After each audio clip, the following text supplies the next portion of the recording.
야, 너 각오하고 있어. 저녁까지 편하게 지내고 싶으면 앞으로 조용히 해. 저녁을 앞둔 상병에게 신참이 던진 이 한마디가 모든 것을 바꿨습니다.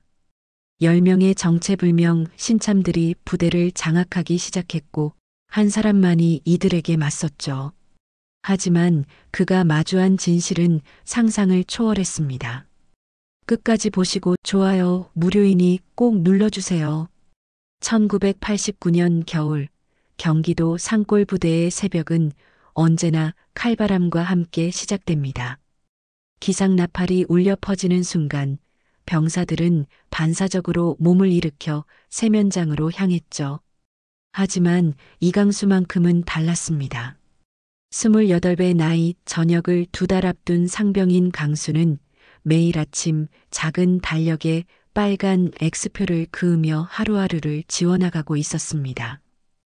58일, 강수는 속으로 중얼거리며 면도를 했습니다. 거울 속 자신의 모습은 2년 전 입대했을 때보다 훨씬 야위어 보였죠. 하지만 눈빛만큼은 여전히 따뜻했습니다. 그런 강수를 보며 후임들은 늘 안도감을 느꼈습니다. 적어도 강수 앞에서만큼은 숨을 편히 쉴 수 있었거든요. 아침 점호가 끝나고 식당으로 향하는 길, 강수는 이상한 기운을 감지했습니다. 평소보다 웅성거리는 소리가 컸고 고참들의 표정도 심상치 않았죠. 식당에 들어서자마자 그 이유를 알 수 있었습니다. 야, 너희들 돈 좀 모아와. 회식비 필요하다고. 중대장이 자리를 비운 사이 김병장이라는 고참이 후임들을 둘러싸고 있었습니다. 후임들은 고개를 푹 숙인 채 주머니에서 돈을 꺼내고 있었죠. 강수는 그 광경을 보며 주먹을 꽉 쥐었습니다. 이런 일이 한두 번이 아니었거든요. 이건 아니야. 강수는 속으로 분노했지만 저녁을 앞둔 처지에서 섣불리 나설 수는 없었습니다. 하지만 후임 중 한 명인 박일병의 떨리는 손을 보는 순간 더 이상 참을 수가 없었죠. 병장님, 회식비는 자발적으로 내는 게 아닌가요? 강수의 목소리가 식당 안에 울려 퍼졌습니다.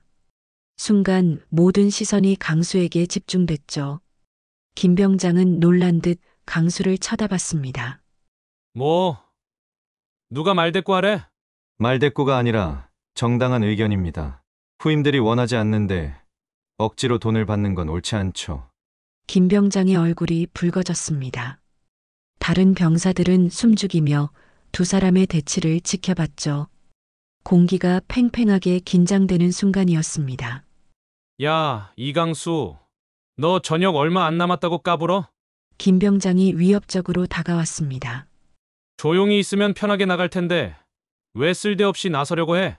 강수는 한 걸음도 물러서지 않았습니다. 후임들이 억울해하는 모습을 보고만 있을 수는 없습니다. 이건 올바른 군 생활이 아니에요. 그 순간 중대장이 식당으로 들어왔습니다. 긴장된 분위기를 감지한 중대장이 무슨 일이냐고 묻자 김병장은 재빨리 태도를 바꿨죠. 아, 아무것도 아닙니다. 그냥 식사 준비하고 있었습니다. 중대장이 지나간 후 김병장은 강수를 노려보며 속삭였습니다. 야, 이강수. 너 각오하고 있어. 저녁까지 편하게 지내고 싶으면 앞으로 조용히 해. 강수는 묵묵히 고개를 끄덕였지만 마음속으로는 다짐하고 있었습니다. 이런 부조리를 그냥 넘어갈 수는 없어. 누군가는 나서야 한다고. 오후 훈련 시간 강수는 평소보다 더 열심히 임했습니다. 하지만 마음 한편으로는 계속해서 아침 일이 떠올랐죠. 후임들의 떨리는 손, 김병장의 위협적인 눈빛, 그리고 자신이 느꼈던 분노와 무력감이 교차했습니다. 저녁 시간이 되자 강수는 동기인 최상병과 조용한 곳에서 대화를 나눴습니다. 강수야, 아침에 왜 그랬어? 괜히 김병장한테 치켰잖아. 최상병, 우리가 언제까지 이런 걸 보고만 있을 거야? 후임들이 얼마나 힘들어하는지 몰라. 알긴 하지만 우리도 곧 나갈 건데 굳이 문제 만들 필요가 있나? 강수는 고개를 저었습니다. 그게 문제야. 우리가 나간다고 이런 일이 없어지는 게 아니야. 누군가는 바꿔야 해. 그날 밤 강수는 침상에 누워 천장을 바라보며 생각에 잠겼습니다. 저녁을 앞두고 조용히 지내고 싶은 마음과 부조리한 현실을 바꿔야 한다는 사명감 사이에서 갈등하고 있었죠. 이 저녁만 끝나면 가족들 보며 고향 막걸리 한잔 할 수 있을 텐데. 강수는 한숨을 내쉬었습니다. 하지만 동시에 마음 한편에서는 또 다른 목소리가 들려왔습니다. 하지만 이대로 도망치듯 나가는 게 정말 옳은 일일까? 강수는 아직 몰랐습니다. 며칠 후 이 부대에 더 큰 시련이 찾아올 것이고 자신이 그 중심에 서게 될 거라는 사실을 말이죠. 강수가 김병장과 대치한 지 사흘째 되는 날 부대에 예상치 못한 소식이 전해졌습니다. 새로운 전입 부대원들이 온다는 것이었죠. 그것도 무려 10명이나 한꺼번에 말입니다. 중대장은 아침 점호에서 이 소식을 전하며 기존 부대원들에게 새 동료들을 잘 맞아달라고 당부했습니다. 오늘 오후에 새로운 전입자들이 도착할 예정입니다. 모두 선임으로서 모범을 보여주기 바랍니다. 강수는 그 말을 들으며 묘한 불안감을 느꼈습니다. 한꺼번에 10명이나 전입 온다는 것도 이상했고 뭔가 석연치 않은 기운이 감돌았거든요. 과연 강수의 직감은 맞아떨어졌습니다. 오후 4시 군용 트럭에서 내린 10명의 새 부대원들을 본 순간 강수는 직감적으로 알았습니다. 이들이 보통 병사들과는 다르다는 것을 말이죠. 우선 외모부터가 달랐습니다. 머리는 규정에 맞게 깎았지만 눈빛이 거칠었고 걸음걸이며 말투에서 어딘지 모를 위험한 냄새가 났습니다. 전입자들의 리더 격으로 보이는 조일병이 먼저 입을 열었습니다. 안녕하십니까? 새로 전입한 조민석 일병입니다. 표면적으로는 정중해 보였지만 강수는 조일병의 눈에서 반항적인 기운을 읽을 수 있었습니다. 다른 9명 역시 마찬가지였죠.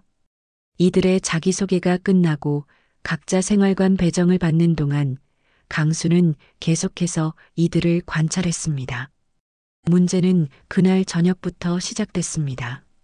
저녁 식사 시간 조일병 무리는 기존 후임들이 앉아있던 자리로 다가가더니 거침없이 명령조로 말했습니다. 야, 여기 우리 자리야. 다른 데 가서 앉아. 후임들은 어리둥절해하며 자리를 옮겼습니다. 신참이 먼저 온 선임들에게 이런 식으로 구는 것은 군대 내 서열을 완전히 무시하는 행동이었죠. 강수는 그 광경을 지켜보며 이미 예상했던 문제가 현실화되고 있음을 깨달았습니다. 더 심각한 일은 취침 시간에 벌어졌습니다.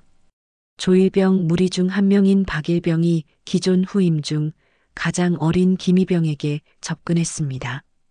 야, 신참. 내일부터 내 빨래 좀 해줘. 알겠지?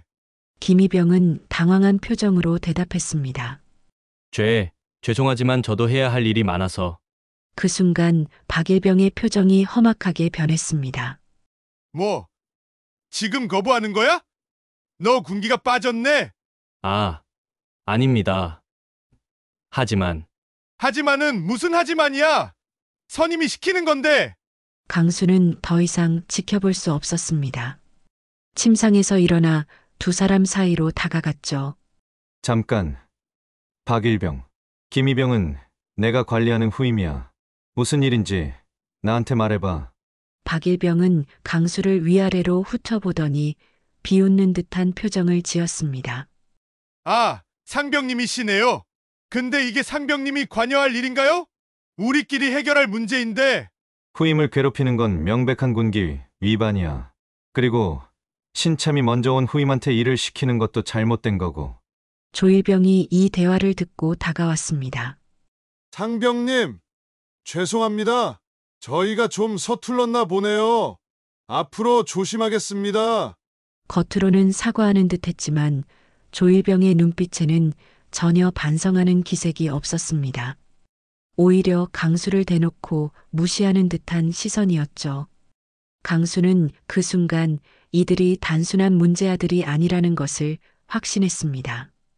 이튿날 아침 상황은 더욱 악화됐습니다. 조일병 무리는 아예 대놓고 기존 부대원들을 무시하기 시작했습니다. 청소 시간에는 자신들은 빠지고 다른 후임들에게 자기 몫까지 떠넘겼죠. 심지어 식사 시간에는 줄을 세치게 하면서 항의하는 후임들에게 협박까지 했습니다. 너희가 뭔데 우리한테 지시해? 우리가 어디서 온 줄 알고? 강수는 동기인 최상병과 긴급히 대화를 나눴습니다. 최상병, 이 상황 어떻게 생각해? 글쎄, 좀 이상하긴 해. 저놈들 어디서 온 건지 모르겠지만 보통 신참들 같지가 않아. 맞아. 뭔가 조직적이야. 마치 미리 계획을 세워온 것 같다고. 그날 오후 강수의 우려는 현실이 됐습니다. 조일병 무리가 후임들을 구석에 몰아넣고 노골적으로 돈을 요구하는 장면을 목격한 것입니다. 야, 너희들! 우리가 여기 적응할 때까지 용돈 좀 보태줘야 하는 거 아니야? 후임들은 벌벌 떨며 거부 의사를 표현할 수도 없었습니다. 강수는 주먹을 꽉 쥐며 다짐했습니다. 이건 아니다. 이렇게 부대가 망가질 순 없어. 누군가는 나서야 한다. 하지만 동시에 걱정도 됐습니다. 이들이 과연 단순한 양아치들일까? 아니면 더 큰 배경이 있는 것일까? 강수는 직감적으로 이번 일이 자신이 지금까지 경험했던 어떤 문제보다도 복잡하고 위험할 수 있다는 것을 느꼈습니다. 그날 밤 강수는 잠들지 못하고 천장을 바라보며 생각했습니다. 이제 더 이상 조용히 저녁만 기다릴 수는 없겠어. 이 양아치들을 바로잡지 않으면 부대 전체가 엉망이 될 거야. 조일병 무리가 전입한 지 일주일이 지났습니다. 부대 분위기는 하루가 다르게 험악해져 갔죠. 강수는 더 이상 혼자서는 이 문제를 해결할 수 없다고 판단했습니다. 그래서 믿을 만한 동기들과 함께 대응책을 마련하기로 했죠. 최상병, 이상병, 잠깐 나와봐. 강수는 점심시간을 이용해 생활관 뒤편으로 동기들을 불러냈습니다. 세 사람은 아무도 없는 곳에서 조용히 대화를 나눴죠. 이 상황을 어떻게 생각해? 조일병 놈들이 하는 짓 봤지? 최상병이 한숨을 쉬며 대답했습니다. 솔직히 말하면 무서워. 저놈들 눈빛이 보통이 아니야. 뭔가 다른 곳에서 온 것 같다고. 이상병도 고개를 끄덕였습니다. 맞아. 어제 박일병이 후임한테 하는 말 들었는데 완전히 협박이더라. 너네가 우리를 건드리면 어떻게 되는지 알아? 이런 식으로 말이야. 강수는 동기들의 말을 듣고 더욱 확신했습니다. 이들이 단순한 문제아가 아니라 조직적으로 움직이는 집단이라는 것을 말이죠. 그럼 우리도 조직적으로 대응해야 해. 혼자서는 안 되겠어. 어떻게? 일단 증거를 모아보자. 저들이 후임들을 괴롭히는 장면을 기록하고 증인도 확보하는 거야. 최상병이 걱정스러운 표정을 지었습니다. 그런데 강수야, 괜히 건드렸다가 우리가 더 큰 화를 당하는 거 아닐까? 그래도 누군가는 해야 할 일이야. 이대로 두면 후임들이 얼마나 고생할지 뻔하잖아. 이상병이 조심스럽게 물었습니다. 혹시 간부들한테 신고하는 건 어때? 그것도 생각해봤는데 증거가 없으면 소용없어. 저들도 간부 앞에서는 얌전히 굴 거야. 결국 세 사람은 은밀하게 증거를 수집하기로 합의했습니다. 그리고 기회가 되면 조일병 무리를 직접 견제해 보기로도 했죠. 다음 날 저녁 첫 번째 기회가 왔습니다. 조일병 무리 중 하나인 정일병이 후임 윤희병에게 막말을 하는 장면을 목격한 것입니다. 야, 너 왜 이렇게 느려? 빨리 안 해? 윤희병은 겨우 19살의 어린 후임이었습니다. 정일병의 거친 말투에 눈물이 글썽이고 있었죠. 강수는 더 이상 참을 수 없어서 다가갔습니다. 정일병, 후임한테 왜 그렇게 말해? 정일병은 강수를 보더니 비웃듯 말했습니다. 상병님, 이건 저희끼리 하는 얘기인데요. 왜 끼어드세요? 후임을 함부로 대하는 건 군기 위반이야. 제대로 말하라고. 아, 그래요? 그럼 상병님이 대신 해주시겠어요? 정일병의 도발적인 태도에 강수는 화가 났지만 침착함을 유지했습니다. 정일병, 너는 신참이야. 먼저 온 후임들에게 예의를 지켜야 해. 그 순간 조일병이 나타났습니다. 무슨 일이에요, 상병님? 조일병, 내 동기가 후임한테 막말하고 있어. 이런 식으로는 안 되겠어. 조일병은 잠시 정일병을 바라보더니 고개를 끄덕였습니다. 아, 그렇군요. 정일병, 사과해. 죄송합니다. 정일병이 형식적으로 사과했지만 그의 눈빛에는 전혀 반성하는 기색이 없었습니다. 강수는 이 작은 승리에 만족하면서도 동시에 불안감을 느꼈습니다. 조일병이 너무 쉽게 물러선 것이 오히려 수상했거든요. 그날 밤 강수의 우려는 현실이 됐습니다. 소등 후 1시간쯤 지났을 때 생활관에서 작은 소동이 일어났습니다. 윤희병이 갑자기 화장실로 뛰어나가더니 울음소리가 들려온 것입니다. 강수가 화장실로 가보니 윤희병이 구석에서 훌쩍이고 있었습니다. 윤희병, 무슨 일이야? 상병님. 조일병이 뭐라고 했는데? 아까 상병님이 도와주신 일 때문에 앞으로 더 조심하라고. 그리고 윤희병은 말을 잇지 못했습니다.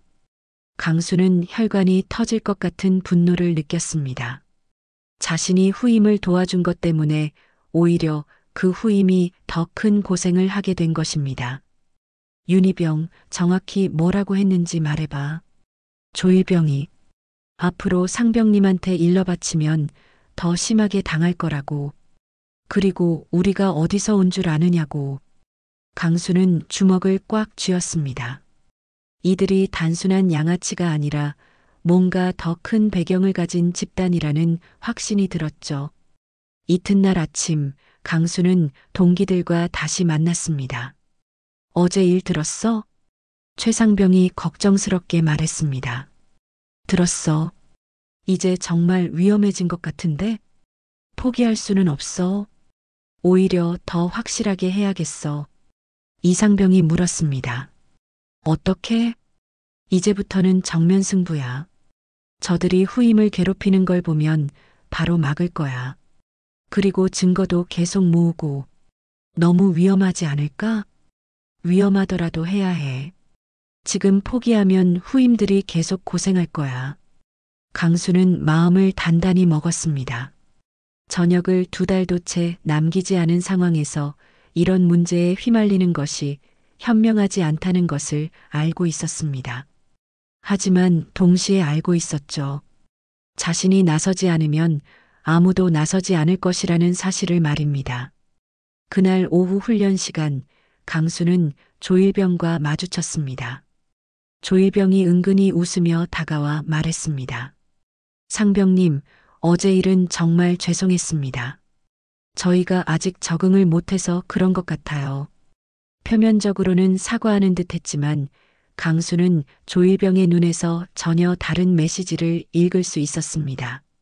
이것은 선전포고였습니다. 조일병과의 은밀한 선전포고 이후 부대 내 긴장감은 극도로 높아졌습니다. 강수는 동기들과 함께 본격적인 증거 수집에 나섰죠. 하지만 조일병 무리도 만만치 않았습니다. 이들은 마치 훈련받은 것처럼 교묘하게 후임들을 괴롭히면서도 결정적인 증거는 남기지 않았거든요. 이상병, 어제 내가 목격한 장면 녹음했어? 응, 했는데 소리가 너무 작아서 잘 안 들려. 그리고 조일병 놈이 계속 주변을 살피더라. 강수와 동기들은 매일 밤 은밀히 만나 정보를 공유했습니다. 하지만 일주일이 지나도록 결정적인 증거를 확보하지 못했죠. 오히려 조일병 무리는 점점 더 대담해져 갔습니다. 문제는 이들이 단순히 후임들을 괴롭히는데 그치지 않고 고참들까지 이용하기 시작했다는 것입니다. 조일병은 교묘하게 김병장에게 접근해서 자신들의 편으로 만들었거든요. 병장님, 저희가 부대 규율을 바로잡는데 도움이 될 수 있을 것 같습니다. 김병장은 조일병의 말에 귀를 기울였습니다. 평소 후임들을 통제하는데 어려움을 겪고 있던 김병장에게 조일병의 제안은 매력적으로 들렸죠. 어떤 도움 말이야? 후임들이 요즘 너무 개기는 것 같습니다. 저희가 좀 단속해 드릴까요? 이렇게 해서 조일병 무리는 김병장의 묵인하에 더욱 노골적으로 후임들을 압박하기 시작했습니다. 이제는 아예 대놓고 돈을 요구하고 개인적인 심부름까지 시켰죠. 강수는 이 상황을 지켜보며 분노했지만 김병장이 개입된 이상 함부로 나설 수 없었습니다. 더 신중하게 접근해야 했거든요. 그런 어느 날 저녁 마침내 결정적인 기회가 왔습니다. 강수는 우연히 조일병이 후임 박이병을 구타하는 장면을 목격했습니다. 그것도 김병장이 자리를 비운 사이에 말이죠. 야, 너 왜 돈을 안 가져와? 내가 몇 번 말했어? 정말 없습니다. 이번 달 용돈을 다 써서. 거짓말하지 마. 어제 내가 과자 사 먹는 거 봤다. 조일병이 박이병의 멱살을 잡고 벽에 밀어붙였습니다. 강수는 재빨리 휴대용 녹음기를 꺼내 녹음을 시작했죠. 그런 식으로 나오면 안 되지. 알겠어? 조일병이 박이병의 뺨을 때리는 순간 강수는 더 이상 참을 수 없어서 뛰어나갔습니다. 조일병, 지금 뭐 하는 거야? 조일병은 깜짝 놀라며 박이병에게서 손을 뗐습니다. 아, 상병님. 이건 구타하는 거 다 봤어. 이건 명백한 폭행이야. 폭행이라니요? 그냥 훈육을 한 거예요. 훈육? 돈 내놓으라고 하면서 때리는 게 훈육이야? 조일병의 얼굴이 순간 굳어졌습니다. 강수가 대화 내용까지 들었다는 것을 깨달은 거죠. 상병님, 혹시 지금 우리 대화를 녹음하신 건 아니죠? 강수는 녹음기를 주머니에 넣으며 대답했습니다. 당연히 했지. 이건 중요한 증거야. 그 순간 조일병의 태도가 완전히 바뀌었습니다. 더 이상 가식적인 예의는 없었죠. 상병님, 그 녹음기 주세요. 안 돼. 이건 간부에게 신고할 증거야. 그럼 안 되는데요. 조일병이 위협적으로 다가왔습니다. 강수는 한 걸음 물러서며 경계했죠. 조일병, 너 지금 뭐 하려는 거야? 그냥 녹음기만 주시면 조용히 끝날 일인데요. 절대 안 돼. 그 순간 다른 조일병 무리들이 하나둘씩 나타나기 시작했습니다. 마치 미리 계획된 것처럼 말이죠. 강수는 순간 위험을 감지했습니다. 야들아, 뭐 하려고? 조일병이 냉소적으로 웃었습니다. 상병님, 여기는 우리가 10명이고 상병님은 혼자예요. 어떻게 하실 건가요? 강수는 주머니에 녹음기를 꽉 쥐었습니다. 이것만큼은 절대 넘겨줄 수 없었거든요. 너희들 지금 상급자한테 협박하는 거야? 협박이 아니라 부탁이에요. 그냥 녹음기만 주시면 돼요. 긴장된 대치 상황이 계속되는 중에 갑자기 김병장이 나타났습니다. 강수는 안도의 한숨을 쉬었죠. 하지만 김병장의 다음 말은 강수를 절망으로 몰아넣었습니다. 이강수, 무슨 일이야? 조일병이 재빨리 대답했습니다. 병장님, 강수 상병이 저희를 괴롭히고 있습니다. 우리가 뭘 잘못했다고 녹음까지 하면서 협박해요. 강수는 믿을 수 없다는 듯 김병장을 바라봤습니다. 병장님, 사실은 조일병이 후임을 구타하고 돈을 갈취하고 있었습니다. 그 증거가 여기. 이강수, 그만해. 녹음기 내놓으라고. 병장님? 명령이야. 녹음기 내놓아. 강수는 순간 모든 것을 깨달았습니다. 김병장이 이미 조일병 편이라는 것을, 그리고 자신이 완전히 고립됐다는 것을 말이죠. 할 수 없이 강수는 녹음기를 김병장에게 건넸습니다. 김병장은 그것을 받아 조일병에게 던져줬죠. 앞으로 이런 일 없도록 해. 알겠어? 네, 병장님. 김병장이 사라진 후 조일병이 강수에게 다가와 속삭였습니다. 상병님, 이제 아시겠죠? 여기서 누가 힘이 센지 말이에요. 앞으로 조용히 지내시는 게 좋을 겁니다. 강수는 주먹을 꽉 쥐며 조일병을 노려봤지만 아무 말도 할 수 없었습니다. 모든 것이 무너진 기분이었죠.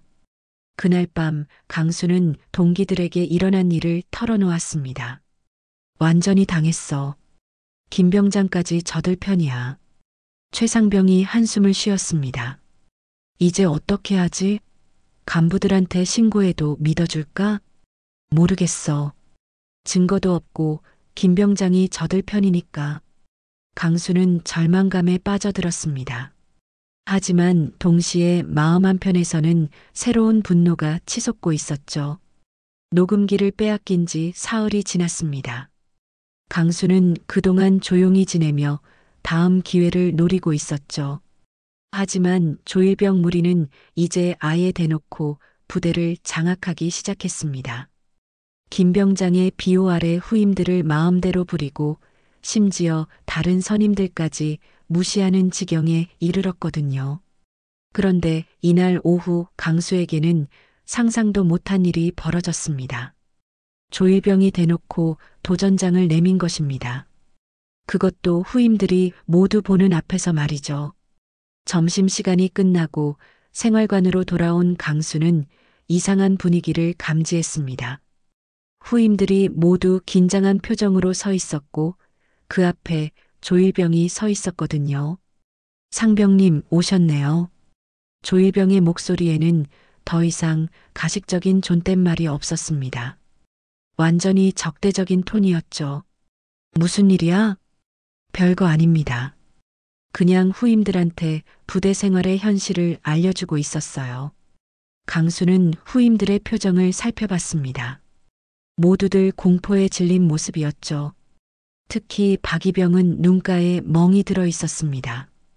박이병, 그 상처는 뭐야? 박이병이 대답하려는 순간 조일병이 끼어들었습니다. 아, 그거요? 훈련 중에 넘어져서 다친 거예요. 그렇지, 박이병. 박이병은 떨리는 목소리로 대답했습니다. 네. 훈련 중에. 강수는 박이병의 눈에서 절망을 읽었습니다. 하지만 박이병은 진실을 말할 용기가 없었죠. 너무 무서웠거든요. 조일병, 후임들한테 뭐라고 한 거야? 별거 안 해요.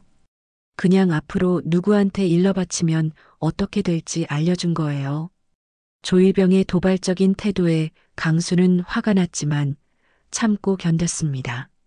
하지만 조일병은 여기서 멈추지 않았죠. 그런데 상병님, 요즘 왜 이렇게 조용하세요? 예전에는 정의감이 넘쳤잖아요. 혹시 무서우신 건 아니죠? 아니면 포기하신 건가요? 강수의 참을성도 한계가 있었습니다. 후임들 앞에서 이렇게 모욕을 당할 수는 없었거든요. 조일병, 내가 지금 뭘 하고 있는지 알고 있어? 저요? 전 그냥 현실을 말해주고 있을 뿐이에요. 여기서는 강한 자가 살아남는다고요. 그게 군대야? 약한 후임들을 괴롭히는 게? 괴롭힌다니요? 전 교육을 시키고 있어요. 사회가 어떤 곳인지 미리 가르쳐 주는 거죠. 조일병의 말을 듣고 있던 강수는 더 이상 참을 수 없었습니다. 하지만 그 순간 뜻밖의 일이 벌어졌죠. 동기인 최상병이 생활관으로 들어오더니 강수에게 귓속말을 했습니다. 강수야, 큰일 났어. 너 때문에 조사가 들어온다고 해. 뭐? 김병장이 중대장한테 보고했어. 내가 부대 질서를 어지럽히고 후임들을 선동한다고. 강수는 순간 머리가 하얘졌습니다.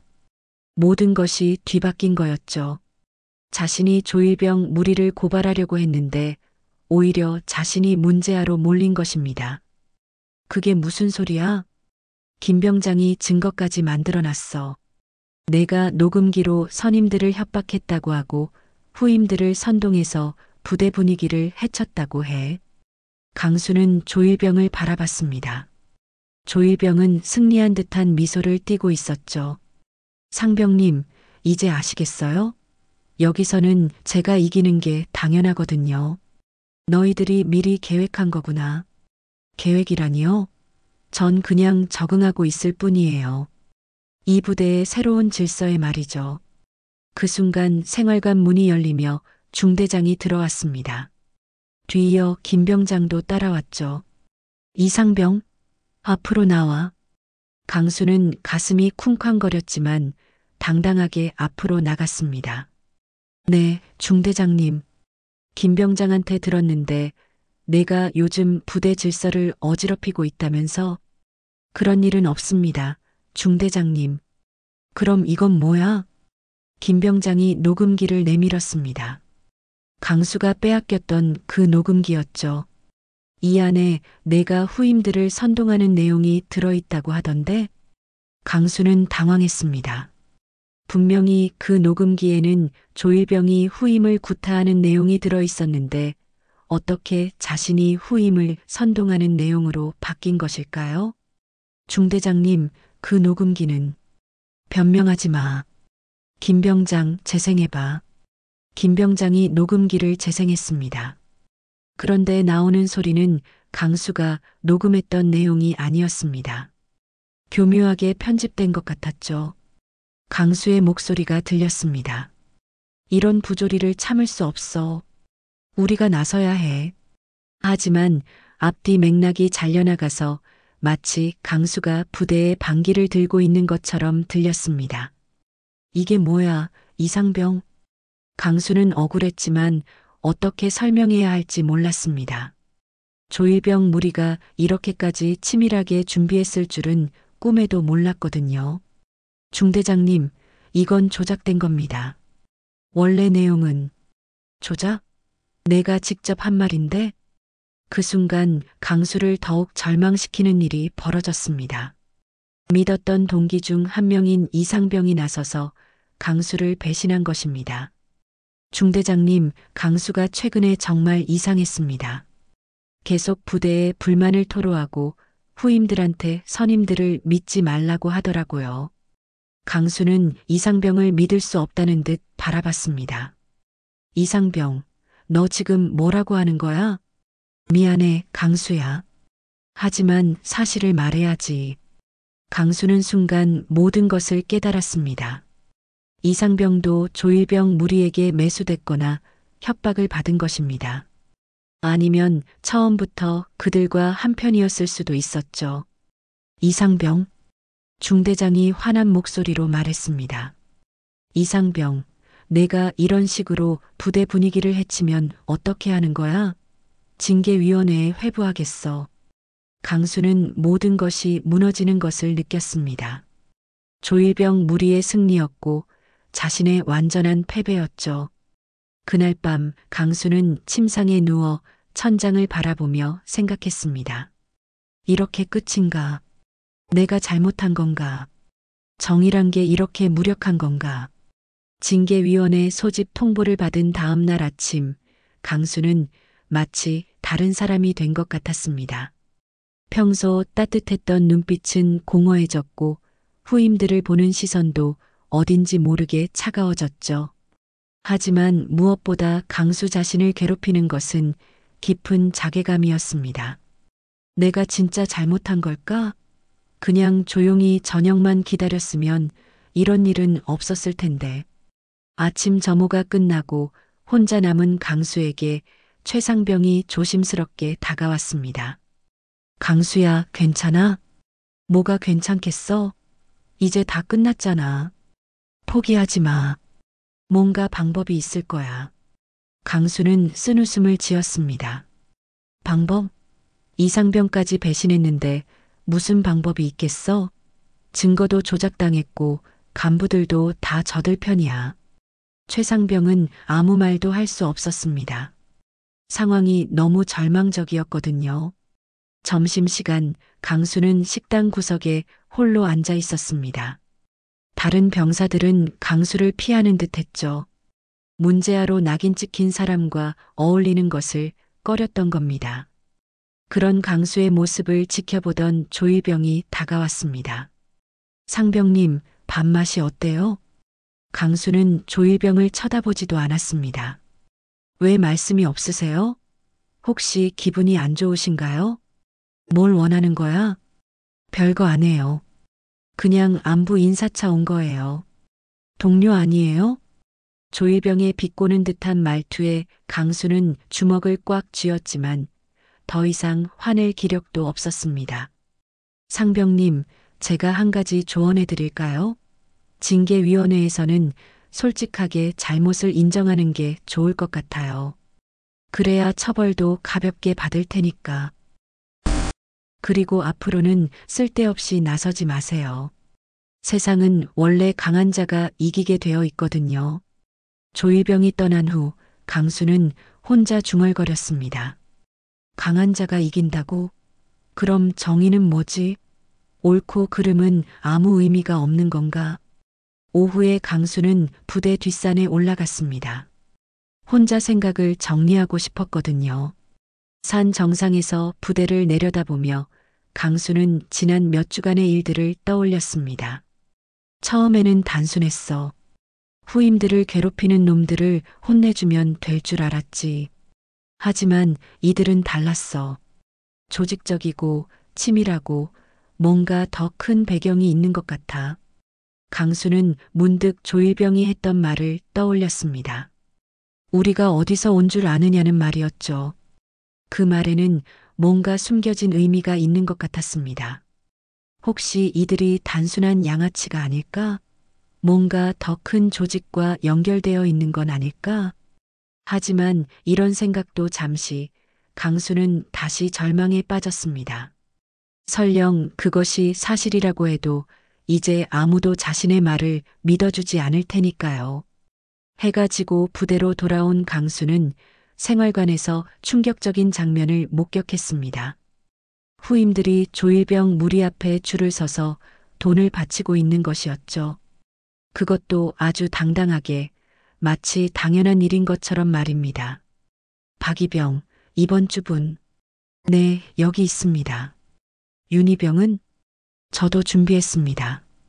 강수는 믿을 수 없다는 듯 그 광경을 바라봤습니다. 불과 며칠 전까지만 해도 무서워 떨던 후임들이 이제는 순순히 돈을 바치고 있었거든요. 너희들 뭐 하는 거야? 후임들은 강수를 보더니 고개를 숙였습니다. 아무도 대답하지 않았죠. 조일병이 대신 답했습니다. 상병님, 이건 자발적인 거예요. 후임들이 선임들에게 감사의 마음을 표현하는 거죠. 자발적이라고? 이게? 네, 맞아요. 그렇죠, 여러분? 후임들은 고개를 끄덕였습니다. 하지만 그들의 눈에는 절망과 체념이 가득했죠. 강수는 그 순간 자신이 완전히 패배했다는 것을 깨달았습니다. 후임들마저 포기한 상황에서 혼자 무엇을 할 수 있겠습니까? 그날 밤 강수는 징계실 앞에서 홀로 서 있었습니다. 내일이면 징계위원회가 열리고 자신의 운명이 결정될 것입니다. 최악의 경우 영창에 갈 수도 있고 전역도 연기될 수 있었죠. 이렇게 끝나는 건가? 강수의 눈에서 눈물이 흘러내렸습니다. 28살 남자가 흘리는 눈물이었죠. 분노의 눈물이자 절망의 눈물이었습니다.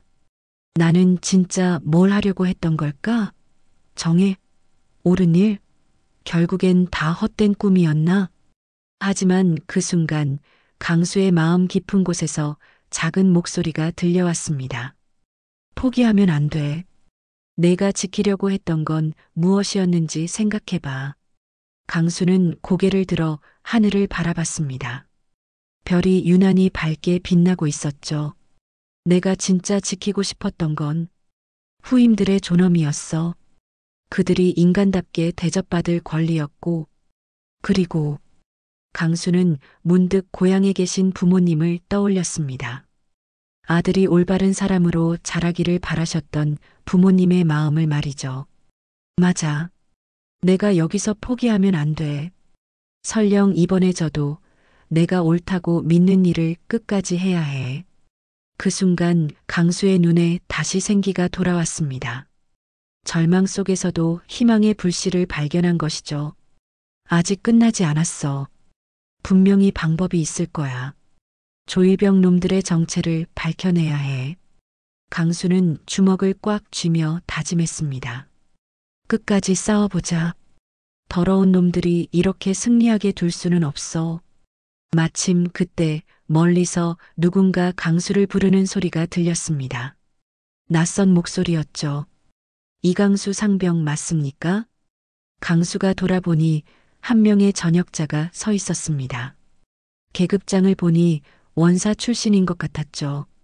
네, 맞습니다만 잠깐 할 얘기가 있습니다. 원사 출신의 전역자는 자신을 박원사라고 소개했습니다. 참모장실에서 근무했던 사람으로 현재는 국방부 감찰실과 연결되어 있다고 했죠. 박원사는 강수를 안전한 곳으로 데리고 가서 놀라운 이야기를 들려주었습니다. 이상병, 조일병 무리에 대해서 우리도 조사하고 있었습니다.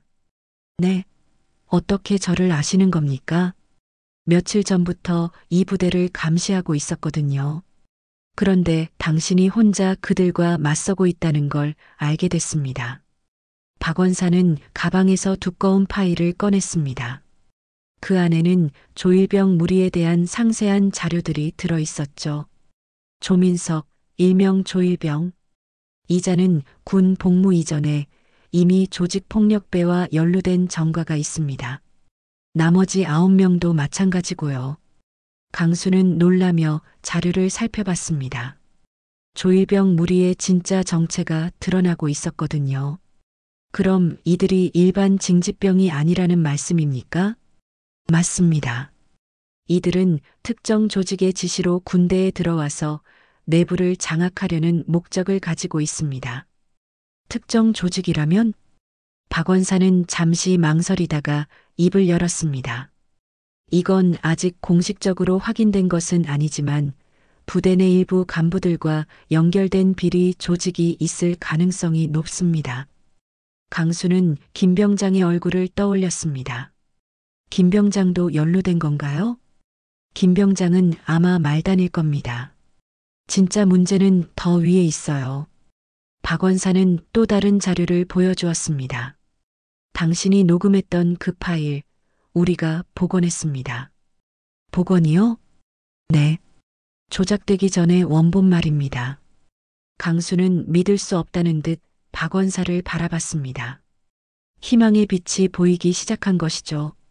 하지만 어떻게 복원이 가능한 겁니까? 김 병장이 조작할 때 원본을 완전히 삭제하지 않았어요. 디지털 포렌식으로 복구할 수 있었습니다. 박원사는 새로운 녹음기를 강수에게 건넸습니다. 그 안에는 조일병이 후임을 구타하고 돈을 갈취하는 내용이 그대로 들어 있었죠. 이제 어떻게 해야 합니까? 내일 징계위원회에서 이 증거를 제시하세요. 그리고 조일병 무리를 정면으로 대결하는 거예요. 하지만 저 혼자서는 혼자가 아닙니다. 우리가 뒤에서 지원할 겁니다.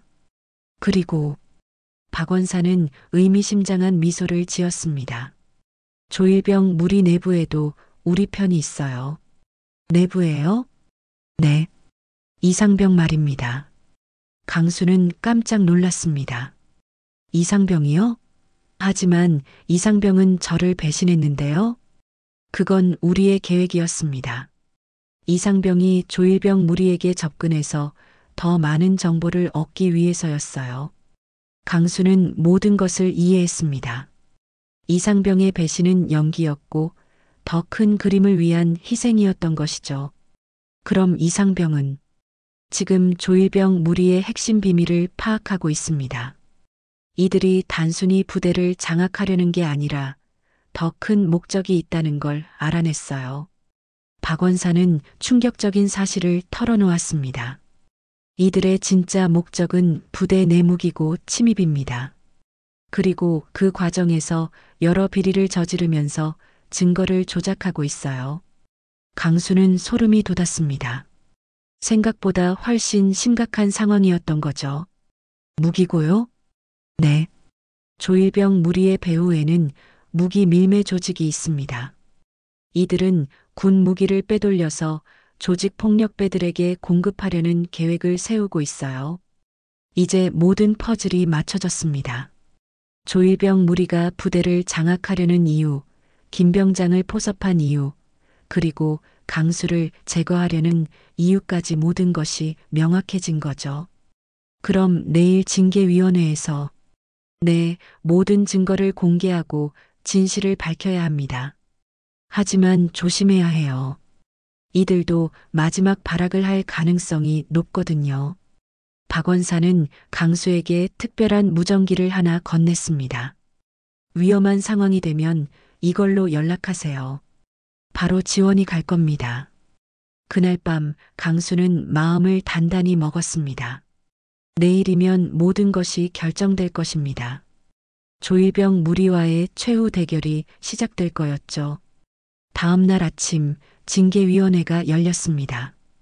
중대장을 비롯한 간부들이 모여 있었고 조일병과 김병장도 증인으로 참석했죠.